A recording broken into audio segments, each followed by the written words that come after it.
Yo. Hey guys, welcome back to another amazing edition of the Best Practices Show. I got a special episode, super special. Dear friend of mine from more than 30 years ago has created this thing called Next Level. Now you're going to learn more about it. It's Brad Arnett and his story about how he created it. Some of his favorite stories of athletes like TJ Watt. Yes, he's the man responsible for TJ and JJ. I should say JJ first, then TJ Watt, and many other athletes. And then some of the natural challenges that parents and athletes alike have on this journey. So make sure you listen to this. I hope you guys enjoy it. We'll see you soon.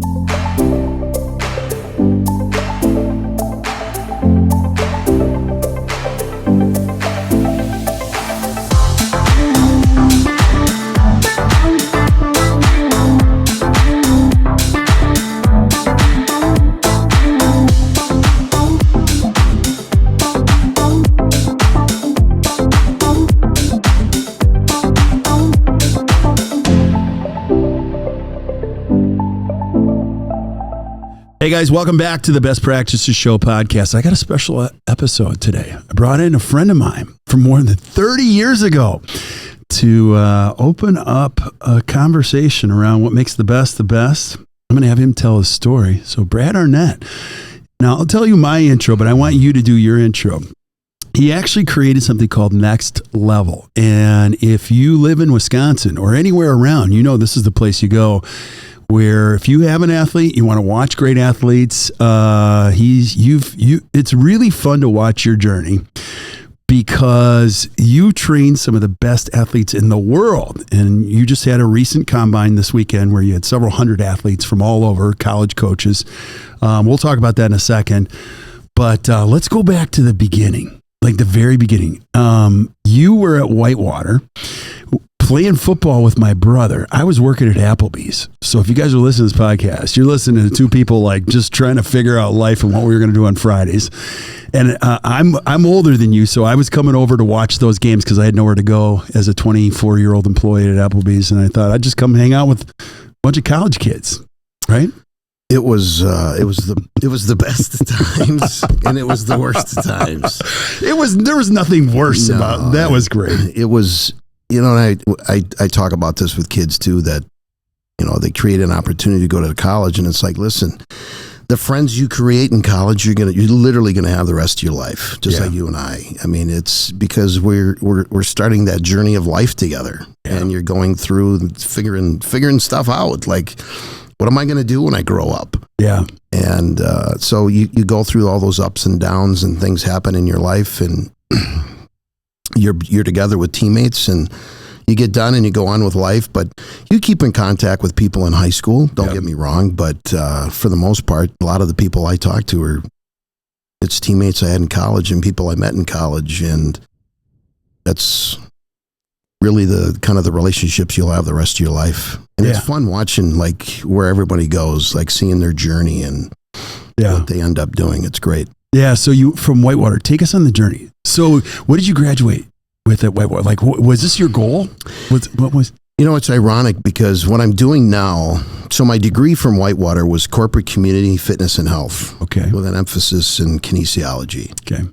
And part of one of my classes, I don't remember what a class it was, but we actually had to design our own gym. Okay.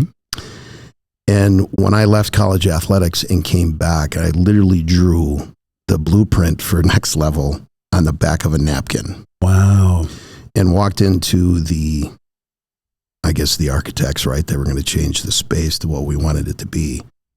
And a lot of it was from that project I did in my undergrad. Yeah. So you have this degree. What was your first step after where'd you go after that? So we had a strength coach my first 2 years at Whitewater. His name was Dan Worth. Okay. And, he was at Arizona. So at the time, he went in as the assistant. So he left us. He went there as the assistant strength coach, and then he became the head strength coach. And I kept in contact with him. I mean, to this day, he's still one of my mentors. And when I was getting done with school, he wanted me to come down and be a graduate assistant with him. And my wife, Stacy, we got married right after we graduated in 1995.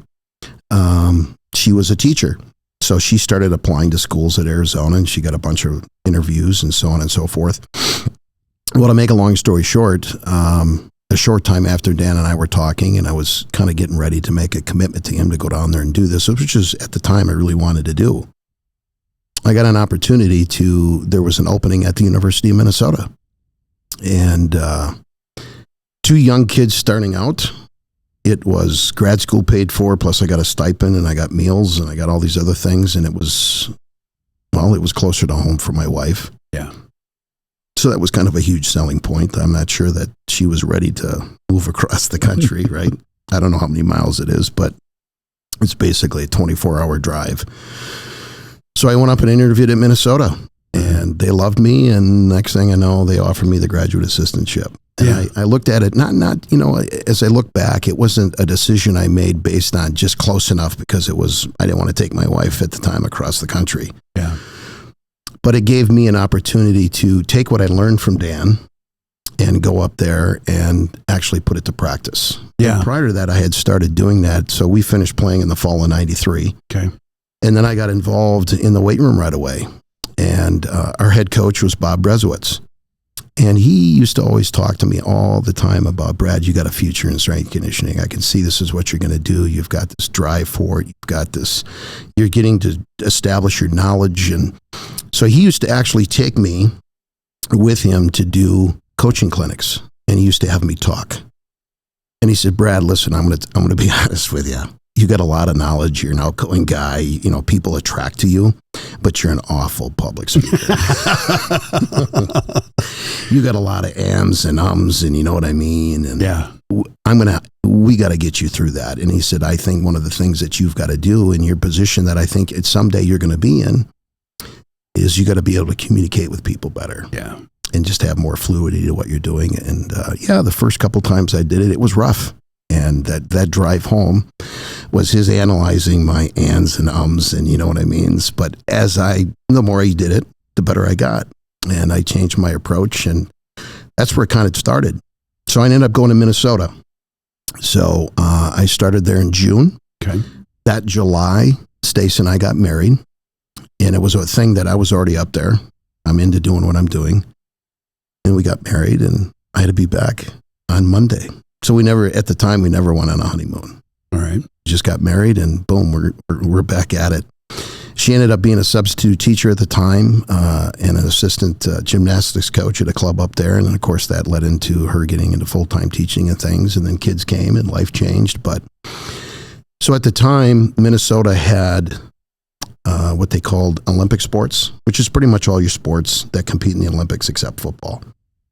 So you would spend a year with them, and then you would spend a year with football. Okay. So when you got out, you really had a really great exposure to all of the sports that are at a college level. The only kind of wrench to that was Minnesota had separate athletic departments. So there was a whole women's department, everything from the AD to associate AD to SID, everything was totally separate. And then you had the men's department. So that was one thing that was a little hard, was that you didn't really get a lot of exposure to working with female athletes. But Right. as I continue on my story, that kind of changed as I went along, and I kind of I blew up some bridges, so to speak, because that was kind of like a big taboo. You don't cross that bridge and work with the women, right? Right. But anyways, so I was there 5 months, and the guy that was doing football, his name is Kevin Yaxall. He left and went to UCLA. Okay. So the gentleman that I was with the Olympic sports, his name was Chris Hartman, and he moved over and took over football. I'm like, well, okay, well, what do I do? And everyone's like, hey, listen, you just kind of keep doing what you're doing, stay on top of the teams, and let's just kind of see where this goes. Well, I can't even remember what the time frame was, but I get a phone call, and the AD wants to see me. I'm thinking, oh God, what did I do? Right? I screwed something up. I'm out of here. This isn't going to be good. So he calls me in, and the AD at the time was Mark Dienhart.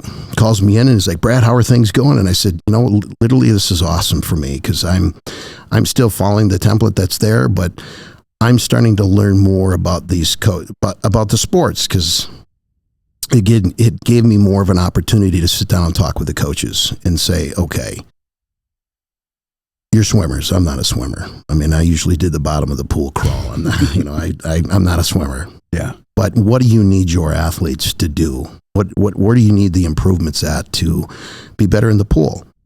And do the same thing with hockey and then golf and wrestling and all the different sports I was working with. And so I'd already kind of started that process a little bit. And I had great communication with Chris, and he was kind of giving me the green light to do a lot of these things. So Mark called me in and he's like, Brad, listen, these coaches absolutely love you. And they love, the time you're putting in, you're trying to learn, you're working with these kids, they can see changes, the kids love working with you. So this is what we're going to do. We're going to make you the temporary head Olympic strength coach at Minnesota. Wow. Finish your master's degree. So we're going to put you on a temporary no post, and when you finish your master's degree, you can apply for the job. So I literally had been on campus for 5 months, and I'm 24 years old, I think I was 24. And I'm the head Olympic strength coach at the University of Minnesota. That's amazing. I didn't know that. Yeah.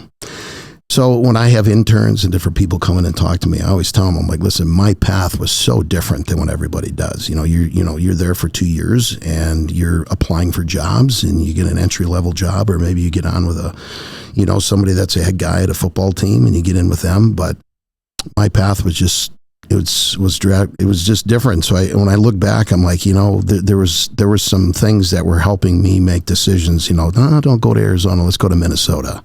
Yeah. And it really started my career. And so I finished my master's so they were tricorder at the time. So I did my master's literally in, I want to say it was 4 quarters. Okay. I got done with it, got the job full time. And that was it.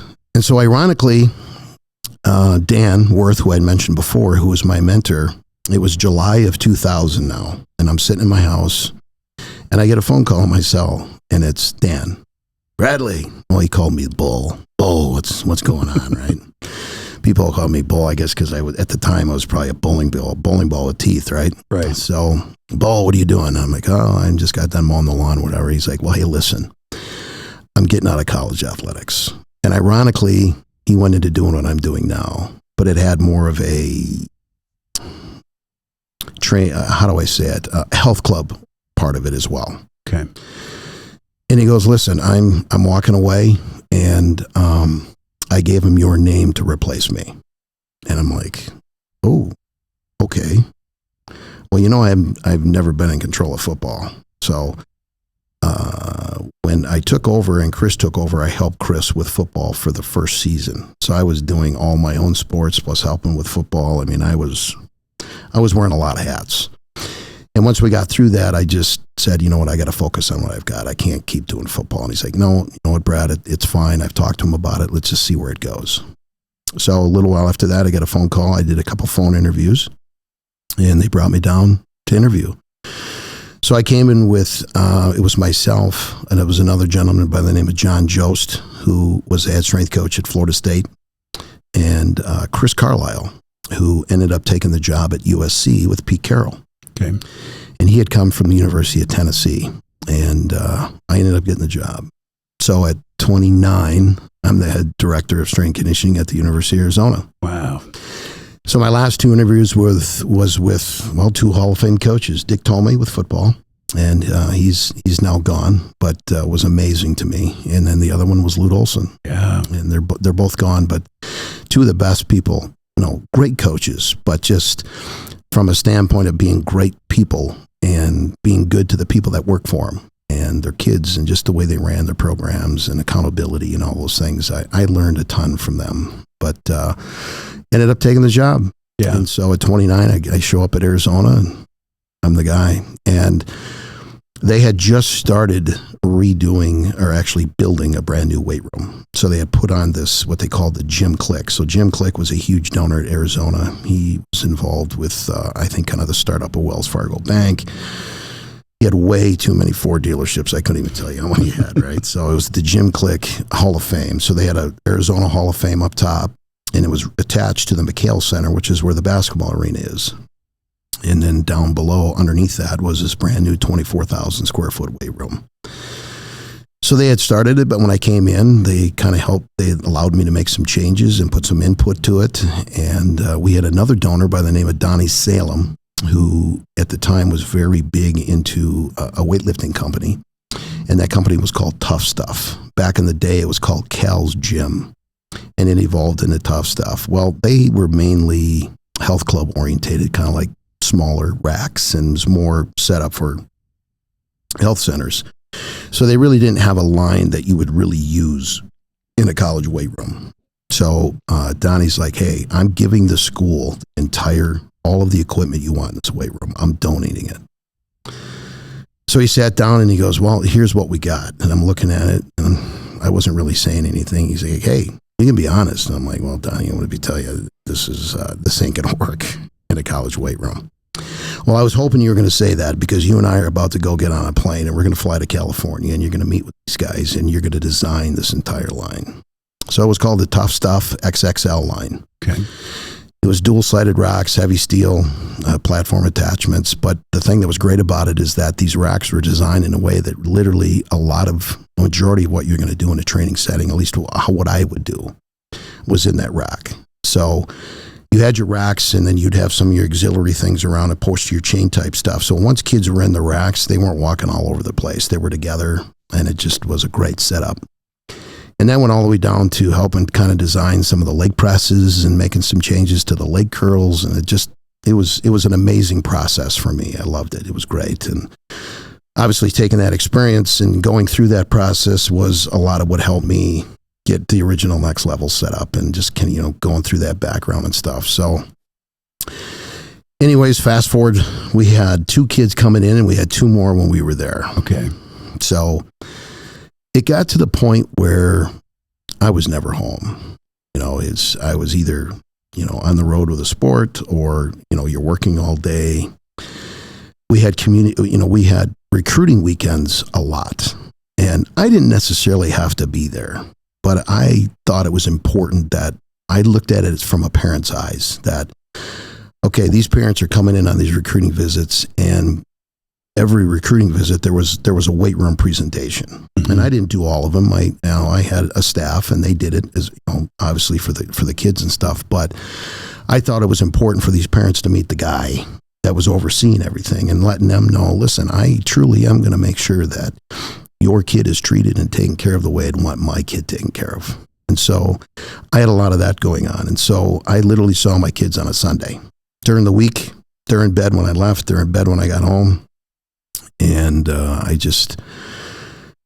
it was hard. It was hard on my wife. She's in the middle of Tucson. She didn't know anybody, but I give her credit because she basically formed a mom's club and they started doing things together with the kids. And the next thing down the road, they had a gym and I helped her write her proposal and she went in there and got like a big discount for all these moms to go in and train and do classes. And so that really helped. I mean, she met a lot of great people and stuff, but it just got to the point where she's like, Brad, okay, listen, I know what I was in for when I said I do, but I can't be dad. I can't be mom. I can't be caregiver. I can't be the maintenance guy. I got to have some help. And I know what you do and I know what you love to do, but I got to be by family. So that started the wheels turning, right? Right. And then, as you started to travel, and you meet more guys in this, in the field, in the conference. So at the time, it's the Pac-10. Yeah. So I'm the young guy. I mean, I was the young guy by a lot, right? So I'm coming in, and these guys are thinking, who the hell is this guy? Is this guy like like an 18th year senior on the football team? Like who is this guy? So you come in and you get to know these guys, and I just started sitting down in their offices. You come in, so you fly in on a Friday, you go through your walkthrough and stuff, and it's kind of a tradition. You get together with a strength coach. Maybe you hang out in the weight room, you go out and have a beer, whatever it is, and you got the game the next day and you leave. So you start hanging out with these guys, and I'm sitting in their office and I'm looking around, and there's there's no pictures of their family. It's just maybe the weight room was redone. So you got old pictures, you got new pictures. There's pictures of them, the players at a bowl game, whatever it might be. So as I got to know these guys, I just started asking them, you married? Yeah, I was married, but Mary and I got divorced about 10 years ago. The kids are gone. And that it started becoming more and more and more of a norm. And it wasn't just guys in the Pac-10. I mean, by now you're meeting a lot of guys all over because you're not just playing Pac-10. You got non-conference and you travel out around and you're meeting all these guys. And I'm going, is this where I'm headed? Right. Is this, I already know I'm not home. My wife is telling me, Brad, listen, I got to have help. And I'm seeing these guys that literally, I mean, I'm meeting football coaches that were on their 16th job. They never owned a home. They've never been really anywhere more than maybe a year and a half or 2 years. And that was one thing I made a commitment to my wife. I said, listen, I'm not going to be a nomad. I'm not going to make you move 15 times because I'm trying to find the perfect job. It's like, you're trying to find the eternal buzz, and I don't know if it's out there. Right. Every place has its pros and cons, and I think sometimes you think the grass is greener on the other side, and you get there and it's actually field turf. So I just started thinking about these things, and I'm like, man, I don't know. So Dick had left. They hired a new coach. The new football coach ended up getting relieved after his second year. I think it was his second year. They had an interim, and then the new staff came in, and I just had basketball, and I still oversaw everything, but I didn't have football anymore. And so my weekends were a little more free. So I remember I'm home on a weekend, and to this day, I can't remember what I was making, but I'm making something to eat for the kids, right? So I make all this stuff up, and I put it on the table, and they're kind of picking at it, right? And I'm looking at them, in my mind, I'm going, you little shits, let's go. You got to start eating here, right? And they're just kind of not doing it. So I go in the other room, and I go to Stacy. I'm like, what's going on? Why aren't the kids eating? Did you feed them this morning? And she goes, well, what did you make? And I told her, and she goes, Brad, they haven't eaten that in like 8 months. They don't like it. I didn't even know what my kids like to eat anymore. Wow. Oh, man, this is... So that's one thing I'm making a point. I really impress on young kids when they come in and they intern and they've got these goals. They want to be a college strength coach, right? And it's great. I mean, there's nothing wrong with that, but I think they need to know the pros and the cons to everything, right? And I always tell them, I said, listen, when you go into this, you got to have your priorities in line, and you got to know what's important to you. If down the road you're going to get married and you want to have kids, you want to have a family, you got to understand there's a big toll on that. Right. And so I just want you to be aware of, I think it's important for you as a person to really have your priorities in line and know that at some point you might be dealing with a basketball team and it's Christmas Eve morning and they're playing in a game. They say they got a conference game the day after Christmas and they got to do a walkthrough or they want to do a weight room. Well, guess what? Guess whose ass is sitting in the weight room on Christmas Eve morning? It's you. Right. So all these things you got to understand that, when you've got a family and you might have family in town, I mean, it's a huge commitment, and it's hard to be really good at your job and be really good at home. And you've got to have some understanding people around you, and it does make it easier when you've got help, family and things around. But so fast forward from there, I'm looking at this stuff, and we had an alumni of Arizona. His name was John Fina. John was in the NFL for, I want to say 28 years. No, I'm just kidding. I think he was in for like 13, 14 years. Yeah. Arizona alum. He got drafted by Buffalo. And he was one of the first guys that was franchise tagged. Well, anyways, he was really, really close friends with Dan, my mentor. And actually was business partners with Dan in what they call, it was called Sierra Health and Fitness, what Dan went into. So Dan used to work out with me, or not say Dan, but Johnny used to work out with me in the off season. So him and I, every Wednesday, for some reason, we would go to this German deli that was in Tucson. And the crazy thing is I tell people, I'm like, all right, so you go to Tucson and you're thinking, okay, well, the Mexican food is going to be really good. It was phenomenal. But you could find amazing Italian food and German food. It was just like this amazing hodgepodge of food that you could go all over and eat. It was great. So anyways, this was one of his favorites, and it was phenomenal food. So this was a Wednesday, had a bunch of stuff going on, and he's like, hey, we're going to go, and we're going to the deli, let's go eat. And I'm like, God, John, I can't today. I just got too much stuff going on, right? He's like, come on, it's going to be there when you get back. How much, he's like, how much shit can you really have going on? Come on, right. Brad, let's go eat. I'm like, all right, fine, let's go. Well, a former Wisconsin player, Joe Panos, played with John with the Bills, and they were good friends. And so we're on the drive over, right? And John goes, hey, do you know a guy by the name of Joe Panos? And I'm like, well, let me think. I'm like, well, I know of Joe. I don't know him, but I know him. He played at Wisconsin. He originally was at Whitewater. Yeah. Transferred, right, to Wisconsin. And I think one of the things with Joe was, he was there when the stands collapsed, right? Yeah. And the players came in and they started pulling people out and stuff, and Joe was one of them. And so I think that's I knew a little bit of him because he was at Whitewater. He transferred, but then, of course, that really kind of hit me. I'm like, yes, I know who he is. Well, anyways, to make a long story short, Joe wants to start a training facility. And he had been talking to some franchises and so on and so forth. And so John's telling me about this. So we get over there, we order food, and we're talking and stuff. And, he's like, I really don't know what he wants to do. But he goes, hey, by the way, I told him that he could call you. I'm just going to throw that out there. I said he could call you and you would talk to him and help him. I'm like, yeah, okay, John, I got you. I'll take care of this. Well, I'm driving home. I just literally pulled out of campus and I'm trying to drive home. And so we lived out in Oro Valley, which is kind of northeast of Tucson. And it's right in the foothills of the Catalinas. Well, the problem was there's no bypass to get out there. I mean, it's all inner city, half-mile stoplights in a grid. And when it's heavy, I mean, what normally should be maybe a 20, 30-minute drive, I mean, you're talking an hour plus. So I get off campus, I'm going, my phone rings. It's Joe. I'm like, hey, what's going on? He's kind of, he starts talking me through all these different people that he talked to and kind of his thought that he's going into and so what he wants to do and how he wants to do it. And I'm listening to him talk, right? And he goes, well, what do you think? And I said, well, I think you're going about it all wrong. He goes, really? He goes, well, what do you mean? I said, Joe, everybody in the state of Wisconsin knows who you are. You got Barry Alvarez in your back pocket. You got Wisconsin football. People know you from that. They know your career. You're in the NFL. I mean, you've got a strong influence. So I go, listen, you don't need a franchise because they're going to come in, they're going to dictate everything that you're going to do, from training to marketing and it's not regional, it's national. So their headquarters might be on the other side of the country, but they're going to use what they use there, and that's what you got to use there, and they expect it to work, and you got to pay them every month, and whether you make it or not, they're going to get their part. And I just think that you can make this more of a holistic approach. You're a guy that can call high schools and get in with meetings with high schools and really sell this. And I said, I think you got to find the right guy that can come in and do this with you and help you design this and set up the curriculum and the training component and all those things that go into it. He's like, yeah, man. He goes, I never really thought of that. So, it ended up being a 2-hour conversation. So now I'm at home, I'm sitting in the driveway and I'm still on the phone and my wife comes out and she's got her hands on her hips like, really? You've been gone all day and now you got to sit in the car on the phone, right? Yeah.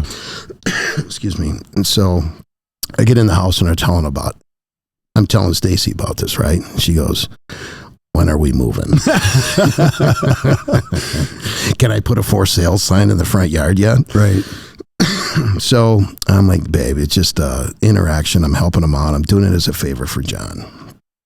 Well, these conversations continue to go. And the next thing you know, Joe's like, listen, if I fly you up to Wisconsin, will you come up and actually look at some sites and kind of help me figure out how to lay this out and so on and so forth and do this and do that? I'm like, you know what? Yeah, I'll do that. Yeah. I can do that. So I can run home. I can see some friends. I can see family, and I'll spend time with you and take a look. I mean, that's really all I thought of it was going to be. I didn't really put much more in it other than this guy wants to fly me back home, right? Right. And I'm going to help him look at some things and go from there. Well, at the time, the head strength coach at Wisconsin, his name was John Detman, and I had known John forever and ever. And unbeknownst to me, Johnny kind of called me out of the blue when I was down there, and I didn't really put 2 and 2 together. And he's like, hey, how are things going? And I'm like, yeah, I love my job. It's great. Everything's awesome. But every night I get home, my wife asks me if she can put a for sale sign in the yard. Are we getting out of here, right? And so he was kind of doing some reconnaissance for Joe.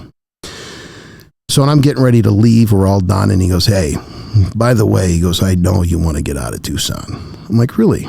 You know that, huh? He goes, yeah. He goes, I've been talking to some different people and they're telling me this and telling me that. I said, well, yeah, I do. And I said, it's family reasons. And I said, I'm not sure. I said, I've kind of put some tentacles out to some other schools. I've talked to some other coaches, and geographically, I'm not sure it's where we want to be, but I'm still doing what I want to do, right? Yeah. So he goes, okay, that's good. So I get back, and in the middle of the next week, he calls me up and he's like, all right, I want you to come back to Wisconsin and I want you to do this with me. I want to hire you to run this and, build it and grow it. And all the things you've been talking about, he goes, I can't imagine anybody else doing this but you. You're from here. You've got so many former teammates, right, from Whitewater that are high school coaches now, and you can you can reach out to them and do this and do that. And prior to this whole thing, I had done some interviews. I actually went up and interviewed with Brad Arnett at Colorado, and I had done some other things. And it just didn't, like I said, geographically, it wasn't where we wanted to be. So I talked to Stacy about it, which was an easy sell, right?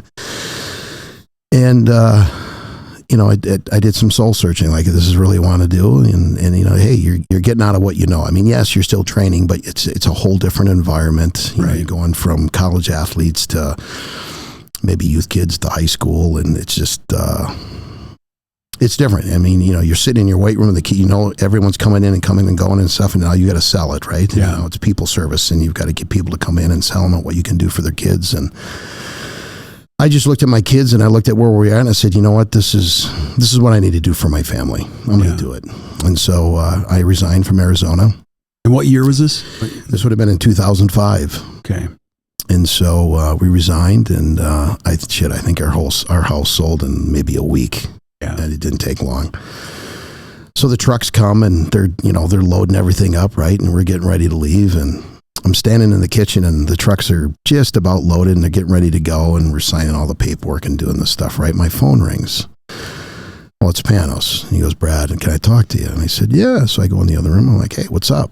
And he goes, well, how are things going? And I said, well, we're just getting ready to leave. Literally, the trucks are loaded and the kids are ready to go. And so we were going to drive back, and we ended up staying at KOA campgrounds with the kids. It was a blast all the way up through, right? So I said, we're getting ready to leave. He goes, well, I got some bad news. I'm like, okay, what's up? And he goes, well, you remember that spot we were going to get? And I said, yeah. And he goes, well, they leased it. We have no spot right now. And I'm like, Joe, it's fine. We'll find another one. We'll make it work. We'll figure it out. It's all good. Don't worry about it. So here I knew Joe, but I didn't really know Joe, right? So these people I'm telling the story to people like, how in the hell can you walk away from the University of Arizona and go work with a guy that you really don't know? It's at home, but oh my God, Brad, you talk about a leap of faith, right? And then this guy calls me and he's like, hey, by the way, we don't even have a spot anymore. Oh my. Well, got in the car, drove back. And we had gone up prior to this, us leaving, and found the house and everything, right? So we get up and stay in the house, and it was like 2 days before our furniture was going to get there. So we're living in this house with nothing, right? And we're eating pizza out of a box. But everything comes, and in the meantime, him and I get together, and we go around, and within a couple of days, we found another spot. Okay. And the guy that actually we found it with graduated from high school with Joe. And thus the story. And you're like, okay, well, what do you want this to be? So it was in a smaller building, which was at the time the old American TV. So it was in the business park back down behind that on Westwood Avenue. Oh, okay. So now it's the Point Burger Bar and all that. So it was back down behind there. So we go through and tour. So it was 6 10,000 square foot flats in this building. And they were going to give us 2 so they could drop the center wall, take it out, and open this whole thing up and do a training facility. So it was 20,000 square feet. So they kind of walk us through that, envisioning all that. And I'm kind of looking around the space, and I'm thinking this and thinking that. And Joe goes, all right, well, just so you know, we got a meeting this afternoon with the architects. Like, I ain't got much time on this. We got to figure out what we're going to do. So I'm like, all right, so we go to lunch. And the waiter comes out, we order our food and everything, and we got these little napkins sitting there. And I'm like, hey, you guys got any bigger napkins? And they're kind of looking at me like, why, are you a sloppy eater? Like, what do you plan on doing here? And I go, no, it's just, he's like, well, I don't have any paper. But he comes back with his bigger napkin, right? So I take a pen and I literally draw it all out on this napkin, the whole original Next Level. Wow. And like an hour, 2 hours later, we go meet with the architect. We're sitting there like, all right, what do you want to do? And I pull out of my pocket and I lay this napkin down. I'm like, well, that's what we want to do. Wow. And they drew it up, and so we start this process of building it out, right? So Joe and I are going around, we're having meetings with athletic directors, and some of it's well received, and a lot of us are looking at it like, is this going to be another flash in the pan, or kind of what is this, all this? And so we were having meetings and going through this stuff. Well, then all of a sudden I get the other bad phone call from Joe, and he's like, hey, the building supervisor didn't think it was important to get the zoning permits approved before they started construction. Oh my goodness. I'm like, you gotta be shitting me. He's like, no, we're literally shut down. Like, we can't do anything till this gets cleared up. I'm like, okay. So we had literally at this point, we had met with, a ton of high schools. We had a lot of interest group meetings, and we have done a ton of stuff. So I'm at home now, right? So this is the first time in I don't know, 12 years, right? That I'm at home all the time with my wife. So I'm outside farting around with stuff and this and that. And she finally comes out and she goes, all right, babe, listen. We are soulmates, but right now I think we're cellmates. You got to get out of my hair. Like this is too much too soon, and I love you to death, but I'm used to you not being around a lot. You got to find something to do with your time. Like, okay, babe, I get it. So I called Brez. I'm like, Brez, listen, can I just come down every day and hang out in the weight room? Like, I'll clean, I'll help spot kids. Yeah. That's all I want to do. And I told him, I said, Stacy wants to cut my throat and watch me bleed to death. I got to find something to do here, right? So he goes, oh my God, yeah, I'd love to have you come down. So I come down, and they had a head strength coach at the time. So he introduces us and we talk, and I'm like, hey, this is where I came from. And he goes, he kind of knew me a little bit. And I said, this is what we're waiting on in this building thing, right? And I just said, hey, can I hang out and help? Goes, oh my God, I'd love to. So I started hanging out. Well, then, I don't know, maybe the second or third day, Brezzy comes down and he's like, Brad, I want you to take a look at a kid for me. I'm like, okay, well, what's in wrong? Well, Justin Bieber. Ends up winning the Gallardi Award, right? Well, up to this point, they'd never had the kid. I want to say the most they might have had him up to this point was maybe 60% of the season, because he always had chronic hamstring issues. Okay. So I'm like, okay. I'm like, yeah, I'll take a look at him. Well, I went to the head strength coach and I said, hey, listen, Bob wants me to take a look at this kid. Are you okay with it? I don't want to cross any bridges here and make you think that I'm trying to do something. He goes, no, oh my God, yeah, whatever you want to do, go ahead and help out. So he brings him down and I take a look at him. So it's what I do now. It's the assessments. Every kid that come in, I take them through postural assessments, and I'm looking for red flags and alignment and things that are creating issues with what's going on with them. And he checked every box. And I'm like, Justin, you got this, you got that, you can work on this, you can work on that. And he had gone to a doctor and they basically told me he couldn't do anything with his legs for like 6 months. I'm like, that ain't gonna work, buddy. Yeah. So literally 5 days a week, I started working with this kid. Started going through it. Well, by the time we got through till we did some testing before, they're kind of, it would, you can't really call it at the time. It wasn't, I guess it was spring ball, but it was like spring practice, right? So they're on their helmets and doing things. That kid ran within a tenth of his best 40 time in like 6 weeks. Wow. And, but here's the thing, prior to that, I'm there 2 weeks. The head strength coach leaves. And I'm like, I come in the morning and they're like, hey, just so you know, Steve left. What do you mean? He went home? What are you talking about? I was like, no, he left to take another job. And I'm like, okay. So I go up to see Brez. I'm like, hey, I'm assuming you want me to run the workouts today. I know he's got some things printed out. He's like, well, he goes, funny you walked up here because he goes, you and I got to go to a meeting. I'm like, what? So he walks me down at the time, the athletic director.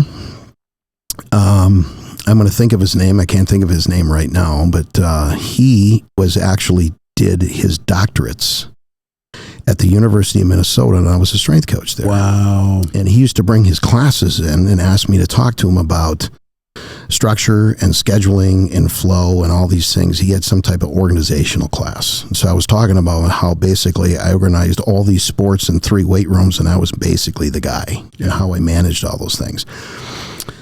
Polinsky, his last name was Polinsky. So anyways, I had known him already from Minnesota. So he goes, hey, we're going to go meet with Polinsky. Okay. So I walk in there and they both look at me and they're like, how about you be the interim strength coach to get it through the end of the semester, right? And then we'll hire somebody, and by that time you can, hopefully next level will be going, and you go into that. And so I'm the interim head strength coach, University of Arizona. It's kind of full circle, right? I'm there and I leave and I go through Minnesota, I go through Arizona, I come back, and all of a sudden I'm the head strength coach again at the school I left.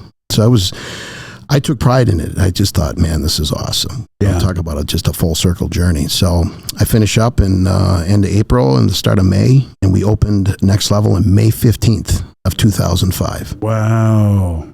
Okay. And the rest is history. And what was your vision for so give me the vision. What was going to make Next Level so different? At the time? Well, at the time it was taking what I saw coming into college from high school and really kind of the lack of development and really not having any kind of etiquette to the weight room from a tempo standpoint, from a flow, from just really knowing how to work and having confidence in what they were doing. An exposure of other than just squat, deadlift, and bench, right? Right.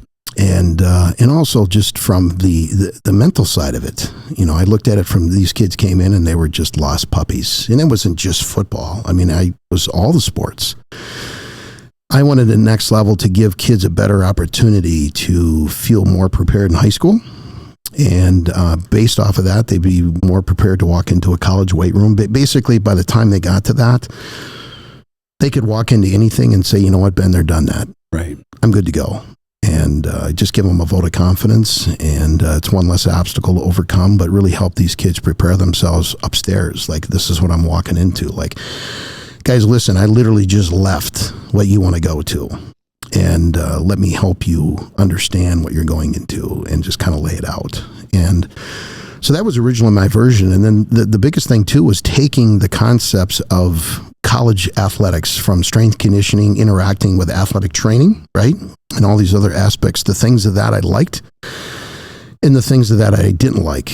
There's kind of this taboo that there's always this conflict between the strength staff and the training rooms. Right. Shit starts to hit the fan, so to speak, right? And everyone starts pointing fingers. Right. And I always had a good relationship with the trainers in that, listen, here's my program. This is what we're going through. And all of a sudden, so if you start seeing, maybe it's an increase in low back issues or more of an increase in shoulder issues or whatever it might be, I want you to come to me and say, hey, Brad, just so you know, this is kind of what's happening. So then I could take that information and sit down and take a look at it. Well, am I missing something here? Am I doing something too soon? Am I doing too much of something? And so it was really trying to create this synergy between the weight room and the training room. And I used to have the athletic trainers come in and spend a week with me and know if a kid says, okay, we're doing upper body on day 2, they knew what it was, or we're doing legs on day 1, or whatever it might be. They had an understanding of what was going on. And my thinking behind that was that, listen, so if this kid has a lower leg issue and we're on an upper body day, this kid can start with you in the training room, do his rehab, but then I want him in the weight room doing his upper body work. I want him to feel normal. I want him with his teammates. I don't want him to feel, I guess, institutionalized by sitting in a training room all the time, right? And sitting there and feel broke. Like, oh my God, when am I going to get back to this? And I know my teammates are over there, right? They're over there working out and I'm over here. And so I really pushed that. And I don't want to say I got pushed back from it, but it took a little bit for it to really kind of kick in and get going. And I told him, I said, I don't know for a fact, but just in my gut, I think if we really start implementing this, we're going to see kids coming back from injuries a lot sooner. Yeah. Because, in their mind, they don't feel broke. There's so many aspects of the team concept and training that they're a part of. And I think it's going to really help them maybe work harder. But I think the biggest thing is just overcoming things from a mental standpoint, their outlook and how they looked at it and said, look, this is it's a minor shoulder injury. I'm going to be okay. I can get through this and I'm going to be back with my teammates. I know I feel normal. So after a while, I told him, I said, you know what, start tracking how long, if you see a difference. And it was basically a 40 to 45% decrease in recovery time in normal injuries. Wow. I want to talk about that because you have a unique look. Now, I said this before we hit the go button. I've been inside Next Level. It's a special experience. So if you haven't been, you got to go. You can feel it the second you walk in. You're also at the forefront of the next multi-billion-dollar industry, which is kids sports. You see the good, bad, and ugly. Let's start with good. And I want to know, you've seen, and I know who you work with, but we might even do a little name dropping. You've worked with the best of the best. Tell us your favorite stories, and then we'll talk about maybe some of the good, bad, and ugly. You work with TJ Watt, JJ Watt, all those guys. Yeah, so Jay started with me when he was 16. Derek started when he was 14. TJ started with me when he was 12. And they just found you? I mean, how'd they find you? So, yeah, we're in Next Level, and Big John comes in with JJ, and he's a sophomore in high school. Okay. And he's a string bean. He's a quarterback at the time, right? Yeah. And John comes in, and he'd heard about us, and so he comes in and he introduces, and we sit down, we start talking, and he's talking with Joe and I, and he's like, listen, I don't know what's going to go on with this kid. He's telling me he wants to play college football, and I'm just hoping, maybe he can get to like a Whitewater or something like that, but I just want to see if I can give him some help development-wise and kind of give him some additional things that he can kind of build on and see where he goes. And I'm just hoping that he can get somewhere to play football, right? Right. And that's really where it started. And, the story with Jay is, when we started, I want to say it was in like January of like 06. So we'd opened in May, and I want to say in January of 06, Jay and I started working together. So he had basketball. So he's in the middle of the basketball season, right? And this kid's like, well, I like basketball, but I want to play football. And he's like, so I can't come in. I don't want to come in after basketball practice. I said, no, I don't want you coming in pre-fatigued. Yeah. He's like, well, would you be open to me coming in the morning? I said, absolutely. When school started? He goes, well, I don't know. I think it was like 7:20 or 7:30, something like that. I'm like, all right, I'll meet you here at 5:30 in the morning. He goes, done deal. We started working out at 5:30 o'clock in the morning, 3 days a week. That's awesome. And back then it was when you hit the light switch, right? You got to let the light bulbs warm them up, right? And the heat's off, so you got to turn the heat on every time you come in. Back then they thought that was saving power, right? And saving energy. So you got to, forgetting the fact it's going to run 3 hours longer than it should just to get the heat back up to shut it off and do it again the next morning. But anyways, him and I, we're going through the warm up. He's got his winter jacket on. I got mine on, and we're waiting for the light bulbs to warm up, and we're going through this warm up, and I got the music on, and that was his and I's relationship. It's where it started. I mean, I tell you, I would look out some mornings, so I'm walking around at like 5 o'clock in the morning, and it's like a whiteout, right? It's blowing snow, and I'm thinking, there's no way this kid's going to come. Mm-hmm. I get the phone call, Coach, you're coming, right? I'm like, yeah. I was just, man, I'm glad you called. I was just about ready to walk out the door. Yeah. And so I can remember sitting there, and he'd beat me there. He'd be sitting there, and I can remember pulling in. The outside lights weren't the greatest at the time, right? So it's a whiteout, and I can see my headlights coming in the building, and he gets out, and we go in, and yeah, that's where him and I started. Yeah. And it's, I remember one time we were going through a warm up, and part of it was doing some plank holds, right? Like form, like, on your supine on your stomach and side planks and things like that. And we're about 15 seconds into it, and he's just shaking, right? Yeah. And he gets down, he looks at me, and he goes, that wasn't real good, was it? And I said, no, that wasn't real good. But hey, that's why reps are plural. We'll get through it, right? And, at the time, nobody has a gold, nobody has a silver ball, right? You can't look into it and say, yeah, I think this is where this kid's going to go. Right. But as you got to know as parents, and just the concept of accountability and ownership and character and body language and attitude and work ethic, all the things, right, that don't require talent.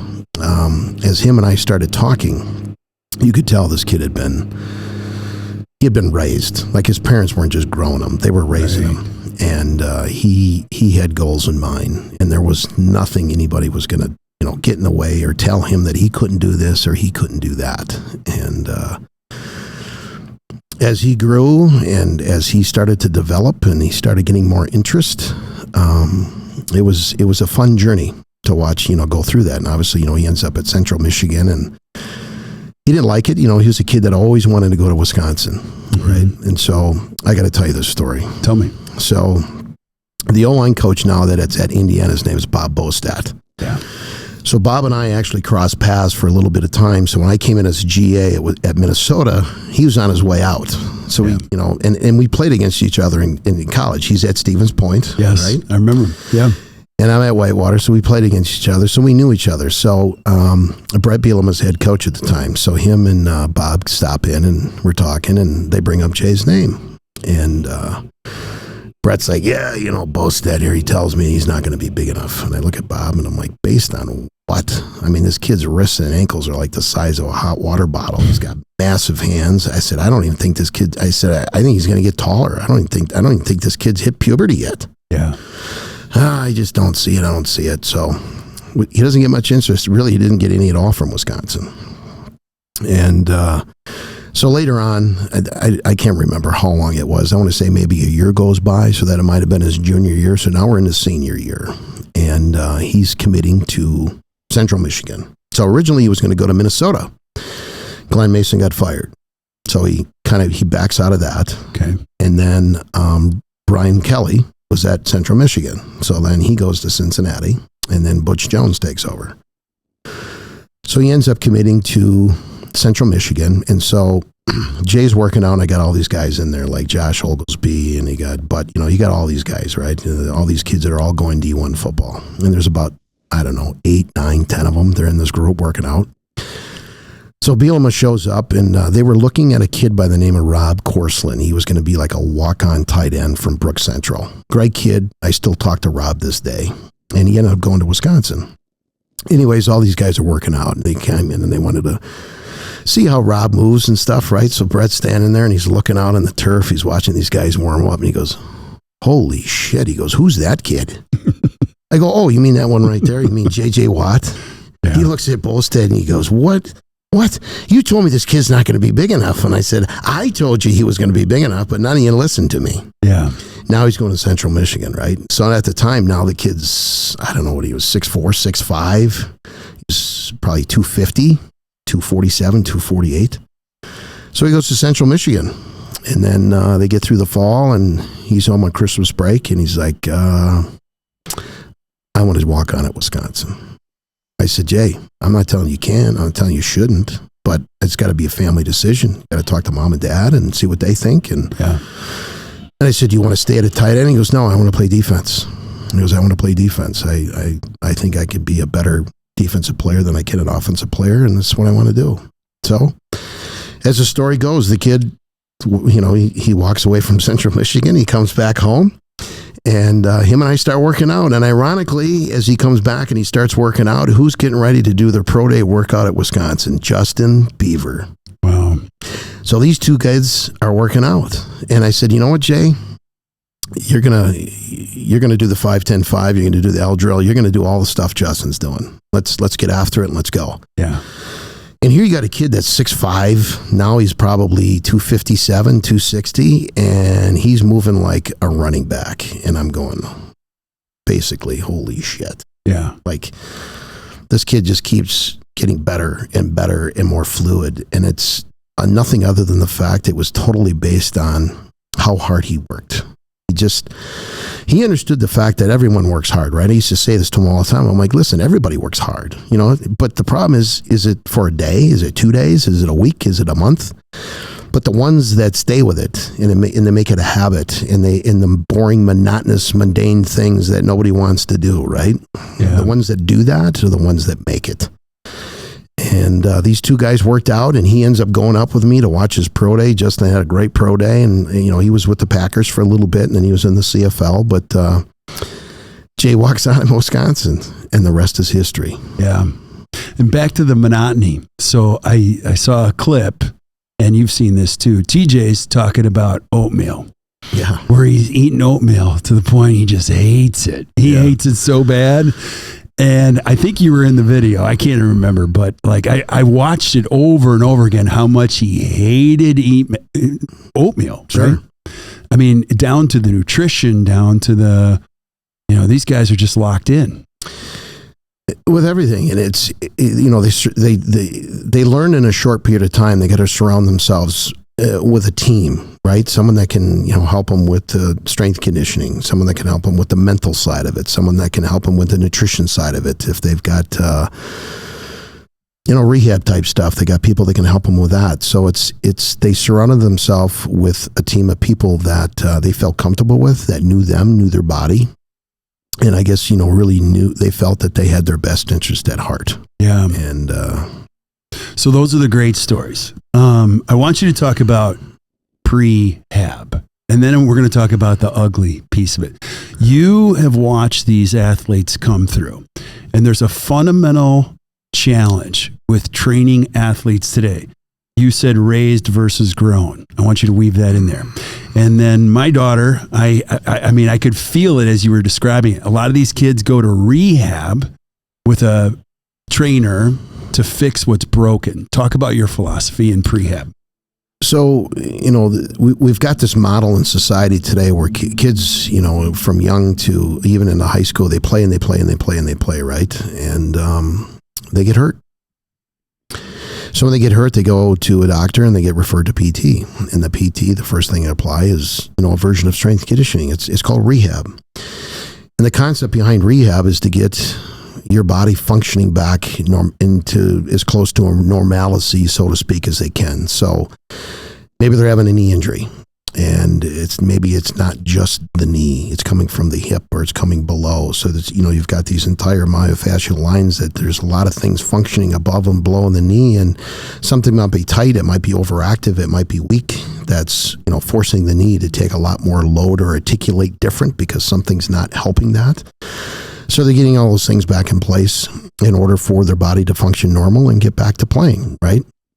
So my concept is I'm like, well, why wouldn't you take that and use that pre-workout as a prehab and understand that the purpose of a warm-up is to realign your posture and to get things functioning and turned on. It'd be like me going up to you and saying, Jesus, Kirk, you got to do some arm curls, right? And you go around the corner and you do a couple sets, you come back, I'm like, okay, yeah, I can feel something there now. And that's literally all you're doing. You're activating, you're turning on.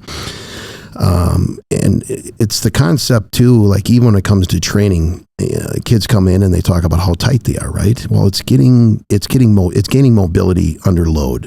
Right. So it's not stretching just to stretch. You got to turn things on in order not to create other issues. They call it reciprocal inhibition. So if you're tight anteriorly, front side of your body, your backside's inactive. So you got to turn that stuff on in order for the front sides to start to let go and create space. And so if you don't do that, and all of a sudden you walk into the weight room and you just start loading these kids, it's only going to exacerbate the issue. And then before you know it, you've got even more problems. So you're taking something in theory that should be therapeutic for them. It should be very beneficial. And you're turning it into something that can be very delaying of development and cause more issues, so to speak, and can create problems that can lead to more injuries. And so I just have taken that concept of, we've had a lot of athletes, right, that maybe came to us that started with PT. They came in with some existing pathology, and PT referred them, and they started training with us. And the first day they go through the warm-up, and they're like, shit, I've been doing this for the last 8 weeks in rehab, right? I'm like, well, there's a reason for that. Right. So these things made you better. You can't stop doing them. You're still young. Your body is still developing. Even though you feel like you've been training for a long time, you still have a very young, in the scope of athletics, in the scope of development, you still have a really, really young training age. And so these things need to be what I call non-negotiable. And it's only going to help them get more out of what you want to do in the weight room. So it's not always what you do within the weight room, it's what you do to prepare them in order to do that. Yeah. And it's not going from prehab right into some of these exercises that, in my opinion, are advanced. I mean, a back squat, a pull, a platform exercise, these things are advanced activities. And there's a lot of things to keep in mind and to be aware of from a technical standpoint and grooving it, that if you're not, it doesn't take much to tweak something. Right. And so we've got progressions prior to that we take kids through to get to that. It's like I always tell kids, you've got to earn the right to go inside the rack and do things. And the ones that buy into that process and they do the things on their own, the boring, monotonous, mundane things that they've got to continue to do because they have that young training age, are the ones that get there sooner and hang on to it, and they understand the importance of it. And they get to the point where when they don't do it, they don't feel right. Yeah. They don't feel warmed up. They don't feel opened up. They don't feel like they're ready to go. Yeah. How big is injury in kids sports? What do we don't know? And how much of it is preventable? Well, it's bad. I mean, when I hate to say it's bad, but I mean, it's, like for example, okay, baseball, right? So you got these young kids that want to play baseball. It's great. Well, years and years ago, the taboo was you shouldn't let a young kid throw off-speed balls, right? They should just throw fastballs. Right. Because you're going to ruin their arm, like their elbow. Everyone was concerned about the UCL joints, a big thing with, Tommy Johns and pitchers and stuff like that. But you get to the point where you realize, okay, well, this kid's thrown gas over and over and over and over and over again, right? Well, he doesn't have the accelerators to withstand it, and he certainly doesn't have the brakes to withstand the slowdown of throwing gas over and over again. And these kids are just throwing their arms out because they get to the point where the technique is there, but there's nothing in place from a strength standpoint, internal shoulder mechanism, health, things that can be really, in my opinion, monitoring how many pitches they're doing, what kind of pitches they're doing. And if you incorporate that with some simple preventable injury type things, prehab, right, you can prevent a lot of it. The problem is you've got so many people that are getting told Johnny's got talent and he's 12. And I think he can do this and I think he can do that. And these parents are taking it hook, line, and sinker, and that, okay, this kid's going to be, he's going to be Division I baseball player, or I can see this kid making it to the majors, right? Right. And it's just this concept that if you're basing your kid's athletic future on perceived ability when he was 12, you're walking down a really, really dark road of doom. Right. And I mean, it's like, well, look at it. When kids get into 8th grade, the biggest difference in development is between 8th grade and 9th grade, if not 9th grade and 10th grade. So you've got kids that were kind of the redheaded stepchild, right? Nobody wanted to pick them. They're kind of clumsy. They're growing. They're kind of the awkward kid. And all of a sudden they're sophomore in high school, and this kid's literally one of the best athletes in the team, in the school now. Right. And it's just, it's normal maturation, and they've developed and they've kind of grown into their body, and they're getting control and they're doing things. So it's like perceiving a future in athletics based off of what a kid can do when he's 12 is just, it's a wrong way to look at it. Yeah. So these kids are getting more and more specialized at earlier ages. And, there's so many studies, that are coming out that are talking about this, where you take kids that specialize early versus you kind of compare it to basically a sandlot kid, right? They like to do everything that's not structured. Maybe they play on a team, but it's for fun and they're learning, but they're exposing themselves to all these different sports. And then all of a sudden they get older, and now they're a sophomore, they're a junior in high school, right? And they kind of pick what they really want to do. And they're getting to the same level that these kids are that specialized early. Yeah. But what's the biggest difference? Burnout. Yeah. Let me throw the word at you. I want to know what you think. Multisport athlete versus specializing. Where do you stand on that? Multisport all the way. Tell me why. Well, I mean, these parents think, I shouldn't say parents, but there's this thought pattern that college coaches want to see a kid that only plays baseball. Right.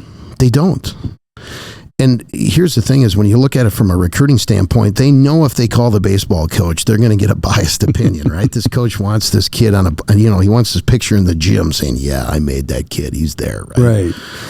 They want to be able to talk to a football coach and get a different input. Like, what is this kid like in your environment? Maybe it's not his best sport, but how did he develop? How does he take coaching? How does he interact with his teammates? And every sport has a different demand, from a neural demand, movement patterns, mindset, reactionary type things. All those things are different. And, it kind of brings me back to some, these NFL guys that I work with, right? And, I've had every publication you can imagine come in, right? And they watch them work out. And then they come in my office and they got their legal pad. They're like, okay, give me the special sauce. What is it? And I'm like, well, you just sat here and watched them work out for 2 hours, right? And did they do anything different than anybody else that you saw out there? I'm like, now that you mention it, no, they didn't. And they're like, well, how do you get them to where they're at? And I said, I don't train them like a football player. I never trained JJ like a D lineman. He literally did linebacker drills. He did DB drills. He used to run routes. He'd go out and play tennis. He'd play pickleball. He'd play basketball. Wow. I encouraged that. I'm like, listen, if I can make you more athletic, make you an athletic athlete, you want specifics, go play football, and that's what you're getting ready to do. It's going to be that much easier to you. And you're going to get in positions that, and I tell you, people always ask, well, what's a bad position? Well, the one you can't get out of. Right? So put yourself in different positions that you may not be in football. Not to say that you ain't going to be in it, but you respond to it differently and you get out of it. And it's just different. It's different demands that gets out of that constant grooving the same thing over and over and over again. I mean, like I talked to Bird, Jay about this, and a bunch of other guys. We talk about this all the time. We're like, we got to college, all we did was play football. Yeah. I was a worse athlete than I was in high school. And we laugh and it's like, you know what, you think about it. I mean, all of a sudden you get done with the football season and then, you know, we used to have the 5'9" and under league basketball league for in Whitewater, right? It was always funny because Bird was always on my team. What is he, like 8'1", right? So we're playing basketball and I'm like, God, I just feel like I don't even know if I can even run up and down the court, let alone dribble a ball, right? And all of a sudden we started getting more involved in that stuff. And then we started our intramural softball team and we started doing things. And after we started doing that, I tell people this all the time, I felt like I was getting my athleticism back. Yeah. And then you came back in the fall and you're like, shit, this is easy. Yeah. I feel more athletic. I can move better. I feel more fluid. I've always have been a huge proponent of multi-sport athletes. Love it. Love it. You look at the history of your training, your education, your experience. I mean, you've been around some of the best. And you've learned how to develop athletes. You never bargained for the next hazard, and you never trained for it. They're called parents. How have parents changed? Give us a state of the union on parenting right now in sports. Well, I always ask club teams if they have tryouts for parents. So tell me more. Why? Well, we've got this concept that parents want to be the catch-all for their kids. Right. Like they have their best interest at heart, right? And I get why they do it. And they want their kid to be able to have more opportunities than they did, right? And they want to be there to help them. They feel bad if they're struggling and it's not going the way they want it, and they just they want to do everything for them, right? And on that, I was listening to an interview, and it was the women's field hockey coach at, it was an Ivy League school. I can't remember which one it was, but it was an amazing talk, and I want to share this with you. So she was talking about the same thing, that parents' thoughts at, you know, their best wishes and the things that they're trying to do for their kids. They truly do have their kids' best interests at heart, but they don't realize that after a while they are creating more harm than they are good. And she gave an example of, there was this gentleman that was walking down a sidewalk, and he saw this moth, and it was struggling to get out of this cocoon, right? This little slit in this cocoon, and it was fighting and struggling to get out. And it was some kind of Asian moth. So the guy grabs the cocoon and he takes it home and he cuts the cocoon and helps the moth get out. And this moth kind of gets out and kind of tries to fly a little bit and lands on the ground, and in a very short time, it's dead. And she goes, the moral of the story is that these moths, as it fights to get through that little slit, as it gets through the slit, it compresses all this fluid out of their body, so that by the time they get through the cocoon, it's out of their body, and their wings expand, and they can move them, and they can fly away, and they grow. And the fact that he took the moth and made it easier for him, it actually killed him, versus just letting nature do what it's got to do and struggle and work to basically get to freedom, to get to what its goal is, and that's to fly away and live.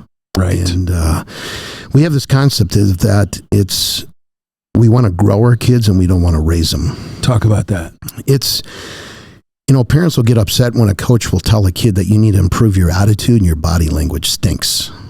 And the kid will get upset. Well, you know, how can you say that to me? And the parents are kind of taken aback. You know, that, you know, coach, that's kind of overstepping your boundary. Well, is it really overstepping their boundary?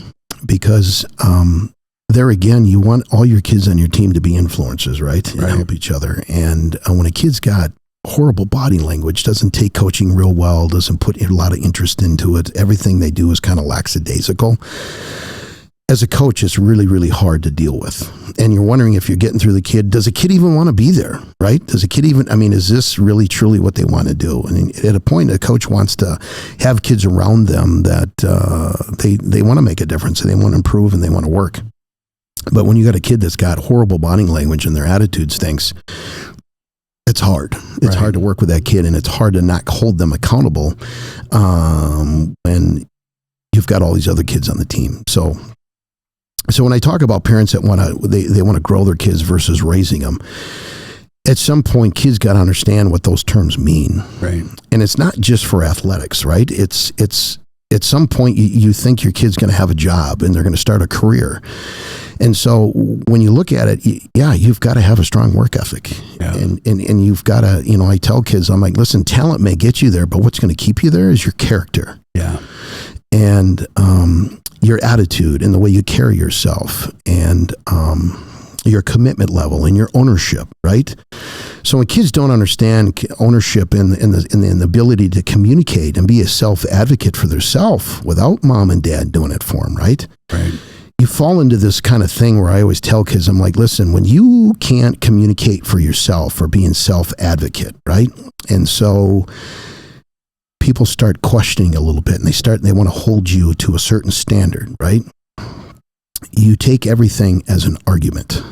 So when you can't talk and you can't be a self-advocate and you can't communicate right with an adult and things that are going on, everything becomes an argument. And then when they haven't been taught or hold to the standard where at some point things are going to happen and you've got to understand what accountability is. You got to take ownership here. Right. You got to take accountability for it. Hey, listen, we all know stuff's going to happen. But part of that growth process is you got to understand what accountability is, and you got to take some ownership there. So when they don't understand that and they don't do that, and then things get questioned, what does it become? It becomes a personal attack. So powerful. I wish I could keep you all day because I have so many other questions, but I want to ask you this last one. What you've created at Next Level is pretty special. What's the next chapter you're writing in this book? Well, the next chapter is to continue to do what we're doing, right? I want to continue to make a difference in kids' lives. And it's not just about sets and reps and how to train and this and that. And granted, those are all good things.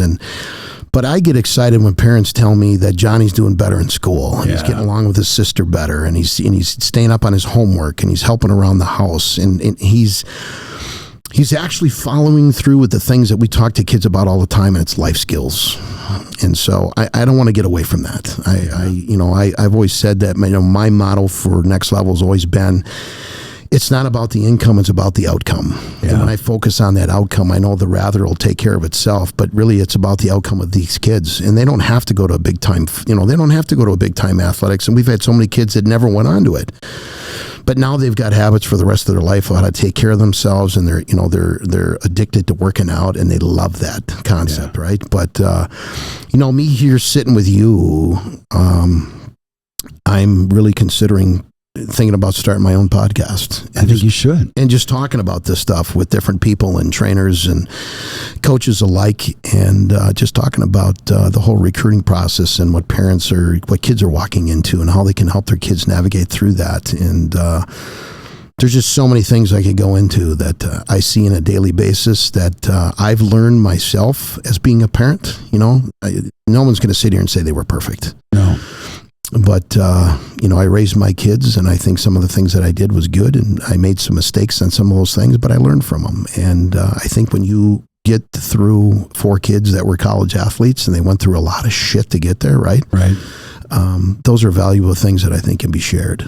Yeah. And not only talking about training and different things like that, I just think all those things intertwine. And I think it'd be awesome to sit and talk with people and just get people's viewpoints on certain things, and just... it may solidify with people that, hey, I think I'm doing the right thing. Right. But if it can spark some thought process and just have them sit back and take a look at this and go, you know what? I really get what he's saying. Yeah. I think we need to change a few things here. Then it's worth it. I'm going to make you do it. Because I know you could make such a huge impact, bigger than you are right now. Well, I'll tell you what, if you meet me at Applebee's and you come out as a it's gone waiter, now. They flattened it. It's a Red Robin. Well, there's one in Delafield. You can meet me over there. You come out and serve me, I'll consider it then. Deal. Okay. I was 3-time employee of the month. You know that.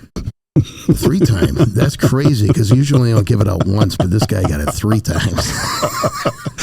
You've worked with all these amazing people and, had a great education. I worked at Applebee's, so it's all good. Give us some final thoughts. And then I'm going to encourage people to check out Next Level. So give me, the biggest thoughts that my final thoughts are this, is that really training outside the high school and sports and things are all really, they're all discretionary income, right? And parents are dumping a lot, and they think their biggest ROI is going to be on a club team. And at some point we just got to understand that there's got to be some attention to developing the athlete. And that's not going in the weight room and trying to see how much weight you can how much weight you can lift, right? It comes back to what you and I talked about before. It's a concept of prehab. Let's start helping kids and parents and everyone understand that being proactive is always better than being reactive. Yeah. I'm so proud of you. Well, thank you. We've both come a long way, but you farther. Well, no, I wouldn't say that. I mean, that's the thing. People always say, "Oh, you've been so successful," and I sit here and I'm like, well, what does that mean? Like, right. Everyone's kind of concept of being successful is so different, and everyone puts weights on different things. But no, it's been fun. It's been a great journey, and here's the thing: 15th of this month will be 19 years we've had Next Level. Wow, that's amazing. Yeah, 19 years of a lot of goods, and there's been I could say a lot of goods and a lot of bads and a lot of in-betweens, but you learn from it, and it's been an amazing journey. I've met so many great people, and from athletes to kids to parents alike to our adult group, and we've had it's just been amazing. It's been really, really cool. I've enjoyed. I love going to work every day. I really do, and I enjoy what I do and the people that work with me. I don't say they work for me; they work with me. Amen. Because we're in it together, and we're all there for the same reason, and we want to make a difference in people's lives, and that's been really, really fun to do. Well, you are definitely doing it, and I know the story is only going to get better from here. So. Awesome. Thanks, man. Thanks for being here, brother. Yep. Thank you for having me. Oh, man, it's been my pleasure. So stick around while we say goodbye to everybody else. But thank you guys for listening to the Best Practices Show. If you weren't taking notes, don't worry. This is how we do it. We're taking notes for you. You can check out Next Level. I put links below in the show notes. So if you're listening to Stitcher, iTunes, Spotify, just flip up the show notes. You'll see more. You have to check it out. It's a pretty special place. So, and when your podcast goes live, we're going to put a link there too. Love it. Thank you. That's awesome. So thank you guys for listening today. If you enjoyed today, please share this with your friends. And until we see you guys next time, or you hear from us next time, keep watching or keep listening to the Best Practices Show. You guys enjoy your day.